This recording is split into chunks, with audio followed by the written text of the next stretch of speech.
Well, I started I started in the theater as a playwright, and have written screenplays alongside that also. And you realize after writing a couple of screenplays for other people pretty quickly that it's a good idea to direct your movies if you want to have the same kind of control over the material that you have in the theater as a playwright.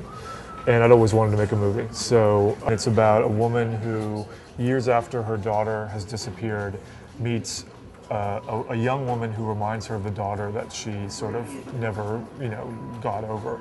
And they begin a kind of relationship, and she treats her like she's her daughter, and the girl, for reasons of her own, treats Sigourney like her mother, and they have this sort of tense relationship that evolves, and it turns into a drama about whether or not you can kind of reclaim the past and parenthood and children and families. It certainly springs from a dark opening, but I think as the movie goes on, there are a lot of light moments, and I think people are surprised to find that there's comedy in it. And part of the movie is about Sigourney's character Julia reawakening to some of the pleasures of life as she meets this young woman. So it definitely is a journey that takes you from one emotional state, I hope, to a very different one. I just wanted to make sure that this really felt like a film, that it wasn't that action was driving the story, that it wasn't just people yakking at each other for 2 hours. And I wanted to make sure that the camera was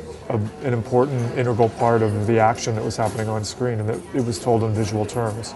And I worked really closely with the cinematographer, Stuart Dryberg, to try to make sure that even though this is sort of an intimate story and a domestic drama, that we weren't just looking at close-ups of people's faces. I didn't want it to look like a TV movie. I wanted to make sure that we felt the presence of the city around these characters and saw them in their world. And the process was really joyful, and the actors were wonderful to be with, and we were kind of a blessed production in the sense that when we needed it to rain, it rained, and when we didn't want it to rain, it didn't rain. All those kinds of things broke for us, so we were really lucky.